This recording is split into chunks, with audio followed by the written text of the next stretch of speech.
Hey, how's it going today, everybody?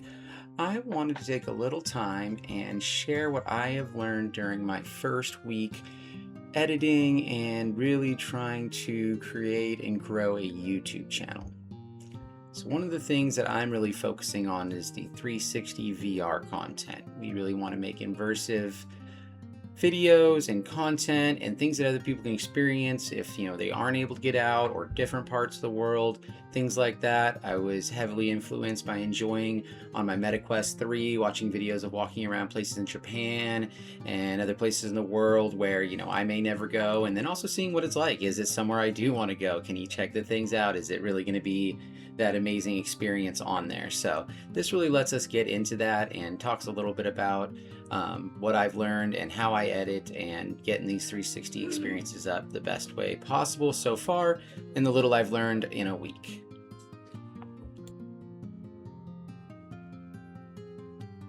To get started, we do work with an Insta360 camera. So the best way to get any kind of footage, either 360 or reframed, is to do either the exporting through here, or reframe it and then export it for what you would like out.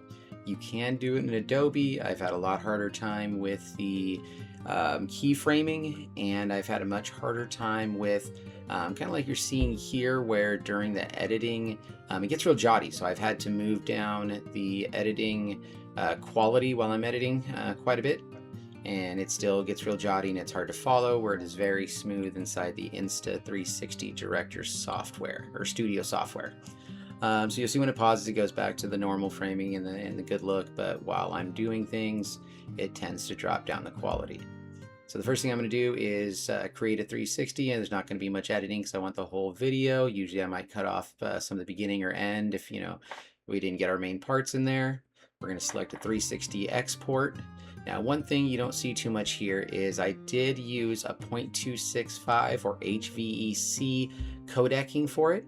And what that allows it to do is compress the file, works a lot better, and that will dramatically change your uploading time, which is super important when it comes to trying to get these online, either on the YouTube, DeoVR, any of those, due to their size. So once we get that all saved and done, we are ready to start editing it.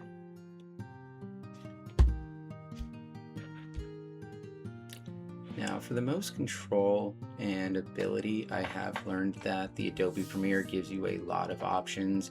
It works really well with the 360 content, unlike CapCut, which works better for shorts and templates and things of that nature. So typically after I have it extracted from or imported from the Insta360 Studio, I'll tend to move it over to the Adobe on here. Now, if you're working in 360 immersive content, always make sure that the first thing you import after creating your project is your 360 content. If you add in a button or things like that that may not be in the, let's see, where's my one? Give me, no, I don't have any on this one. Like there's a 5880 on there.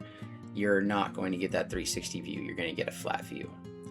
So first thing I do is I import my 360 video, bring that in. What I'll typically do is move it out of the way, drop in my intro, and then connect them back over so that way they match up. And then I would add in my outro button, and this will allow me to create a really good edit and be able to export it in the 360 VR Immersive. So the way I'm going to create this is first thing I'm going to do is drop in my VR content. I want to make sure that we are set on the correct resolution and that everything else changes to fit inside of that resolution. So I'm going to add my 360 exported from Insta360 Studio and drag it into my timeline. After this, I'm just going to spend a minute grabbing my buttons and things like that. The nice part about Adobe is you can take a look at your VR view or your panoramic view. You can do keyframing with the Insta360 plugin that is free online. I've just had a harder time with it, and it isn't as easy a flow as Insta360 Studio. That one does the reframing and everything really easy, really smooth. and then it's easy to drag and drop into here. So you can see I'm going to grab kind of my intro and outro buttons, add those in that I want to have on there.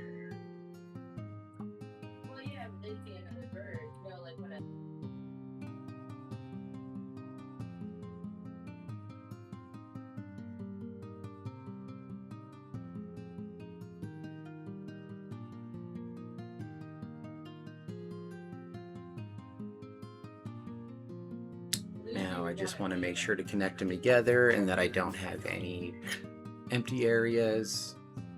So now we got our front, then we get our outro. Now if you aren't adding anything else, you are pretty much set to go. Of course, there's a million things you can do and edit. Of course, here what I want to do is create more of a walk video, so I made sure to mute the volume from the video, and now I am going and grabbing some music clips wanted to add in, so that way during the walk you get a nice peaceful music and you can just look around and really enjoy the environment.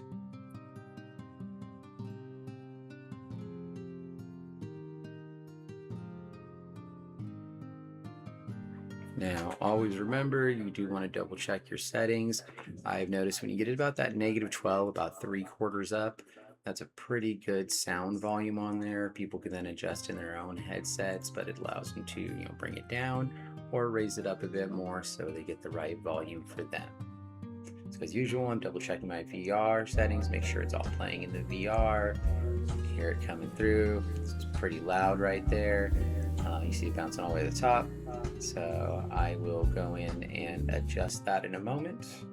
One nice thing is once you have one clip adjusted to the volume that you like, you can copy that and then paste the attributes into either single clips or all of them with the top ones on there. So from here, we're going to get it exported. As you can see, I am doing it in the 2.64 only because I am putting it on YouTube. With YouTube, it still does not detect the 0.265 correctly and will only create panoramic shots and not the 360 view shots where you can look around on your own. The DEO, however, does use this because it is a better format. It's highly compressed and it does have better lighting. So I am able to use that for the DeoVR, so that's why I definitely recommend checking them out as well and watching anything, especially on the headsets and things like that, through them. Compared to YouTube, you do get better quality.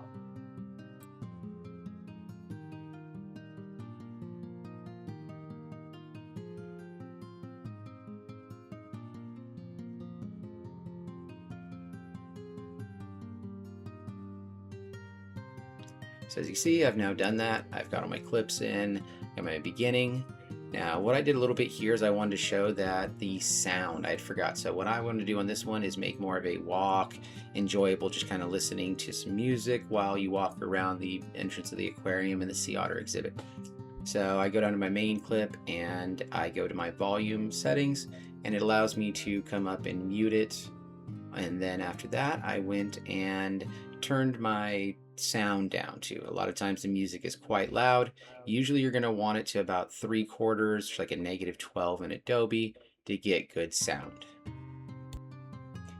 Now while that's exporting or uploading on there, I am going to work on both my title and description. So typically what I do is I go in and I ask ChatGPT. I'm not the most creative in this way for sure. I'm much more the technical. I do a lot of the editing. I do a lot of the things like that. Make sure our computer stuff works. Make sure it works on 360 VR, all that kind of good stuff. So I tend to use ChatGPT to help me create these great outlines. It would take me forever to write one of these. So, best title and description for my video to help gain subscribers and see what it says. And then, from there, you pick the best things, you can edit, you can change and get them to work best for you. But ChatGPT collects a lot of information and gives you some really good info and makes this much easier and will save you a lot of time and effort. So I spend a bit of time doing that. It's going to pull me up some information and I'm going to pick out what I think works best for me. Typically after this, I'm going to ask it to get me some thumbnails. and make that for me as well. That does take a little bit of time. So if you want to wait, you can kind of see in real time as I do that.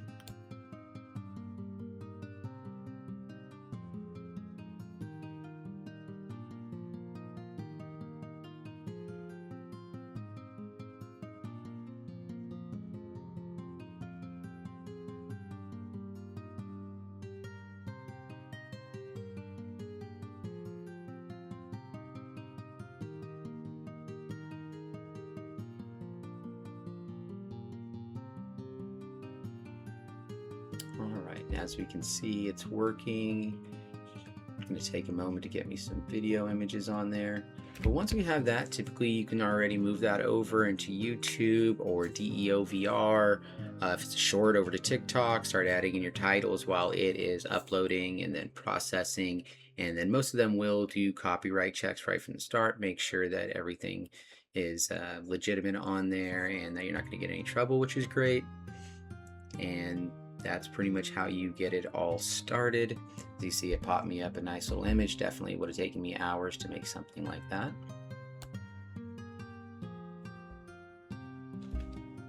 Now, I did want to give a shout out. I was reached out to by DeoVR, said they saw our YouTube content and would like us to join them.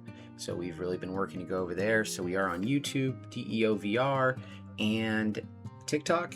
DeoVR is nice because it does give you really high, goes all the way up to 8K instead of 4K in the 360. So if you can see, this is less than a week on there. Sorry about the 28th, but it doesn't give me updated information. But a couple of days back, I think we're on the 1st. But already we've gained 18.9 thousand views. We have accumulated 60 hours of watch time and 23 subscribers in about a week. So everything is going decently well, a bit faster than pace than when we've looked up on how fast, it usually takes about a year to create a YouTube channel and get it up and running where you have enough subscribers and things to become monetized. At this, we're looking at about 2 months at the views and the gaining of the subscribers. And even today is going to be one of our first lives together. We're creating content on a regular stream basis, which is one of your best ways to gain followers, is make sure that you have content that they're expecting. So they're going to want to subscribe to make sure they get each one of those. So we run 2 different times a week. We do about an hour or an update from the park to really gain some viewership. Hopefully this shows some of the tools and things used now in 2026 and easy tools to get started. I'm learning more every day, different easier ways, things to add my transitions, creating default ones, easy ins and outs, finding ways to make templates that making new videos on here where I can drag and drop my content and then you'll start exporting the next one is really good. Always remember uploading speed is going to be really important. So it's going to be really hard at things like hotels or on the go to do some of the 360 immersive content uploading and things of that nature. So make sure to pay attention to those. That 0.265 or HEVC will help a lot. It was one of the biggest things that I learned on here. So please feel free to check out our content. Like I said, it's beautiful on DeoVR and great on YouTube. Just make sure that you click up to get up to the 4K settings, or they'll look really blurry, but the minute you click it over there, they look gorgeous and be able to enjoy rides.